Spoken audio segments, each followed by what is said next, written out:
Good morning friends. आज का video हमारा एडिटोरियल पे है the Times of India 30 August. तो आज का एडिटोरियल की हेडलाइंस है for a sense of us. ये एडिटोरियल जो है जनगणना के ऊपर आधारित है।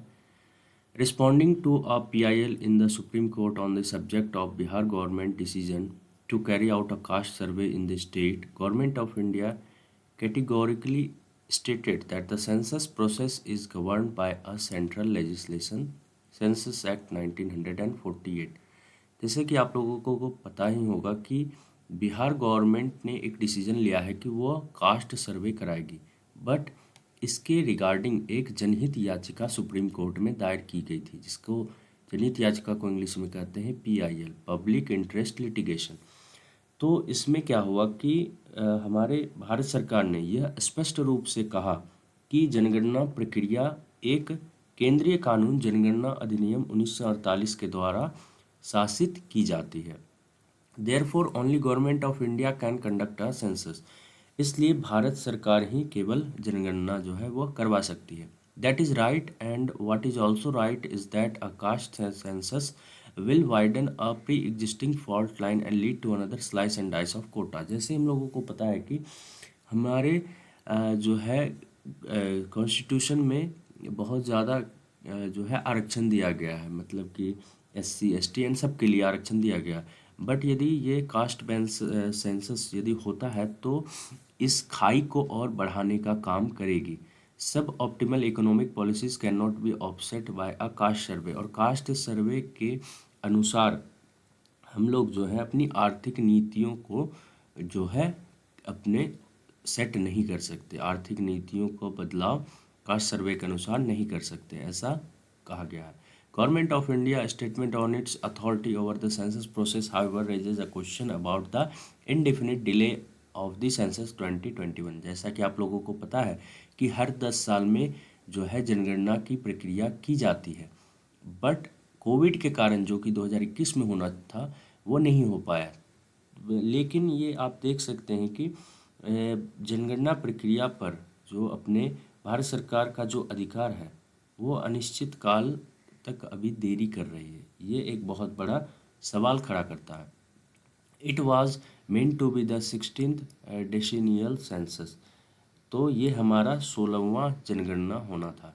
Covid delay the enumeration in the early 2020 everything has been normalize since then. हम जानते हैं कि इसका कारण कोविड है, बट अभी बहुत ज़्यादा नॉर्मल हो चुका है। तो अभी क्या है कि जनगणना कराया जा सकता है। However there is no indication when the census will be conducted. It is the first time since the census exercise begin in 1871 that there has been an indefinite delay. तो आपको पता है कि पहली जनगणना हमारे देश में 1871 में कंडक्ट कराई गई थी, लेकिन उसके बाद ये फर्स्ट ऐसी जनगणना है जिसमें कि इतना ज़्यादा डिले हो रहा है। This is turn has undermine the integrity of the statistical system. तो ये हमारे जनसांख्यिकी जो है स्टैटिकल सिस्टम जो है सांख्यिकी प्रणाली पर एक सवाल खड़ा कर रहा है। The decennial census is the foundation on which the statistical system is based.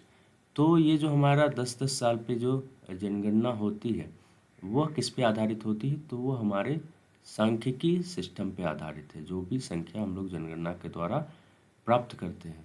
It is always been more than a mere population enumeration. Right from the beginning, the census has quantified the social and the economic characteristics of India। इसका मतलब ये हुआ कि यह हमेशा जो है केवल जनगणना ही नहीं है, बल्कि उससे अधिक है। शुरुआत से ही जनगणना ने भारत की सामाजिक और आर्थिक विशेषताओं का निर्धारण करने में बहुत महत्वपूर्ण भूमिका निभाई है। यहाँ पे एक एग्जाम्पल दिया गया है जो बताता है कि जनगणना 1881 में व्यवसायों के 480 समूह सूचीबद्ध थे। आगे देखते हैं। The need for the data updates at a shorter interval later led to the design of National Sample Survey to gather information in the period between two rounds of census. These survey depend on the census to frame a scientific sample design।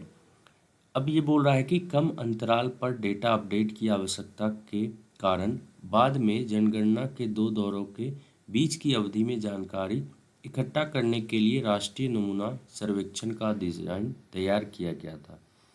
ये जो थे ये हमारे वैज्ञानिक नमूने model पे आधारित थे। इसीलिए जनगणना एक एकीकृत डेटा संग्रह कार्यक्रम के केंद्र में है।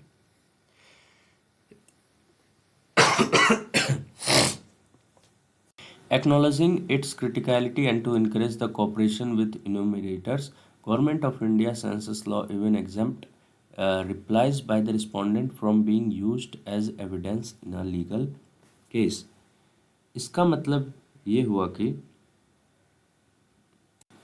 इसकी गंभीरता को स्वीकार करते हुए और गणनाकारों के साथ सहयोग को प्रोत्साहित करने के लिए भारत सरकार का जनगणना कानून उत्तरदाताओं के उत्तरों को कानूनी मामले में सबूत के रूप में इस्तेमाल करने की भी छूट देता है। मतलब हम लोग इसको जो है सबूत के तौर पे भी इस्तेमाल कर सकते हैं जनगणना के स्टैटिक्स को।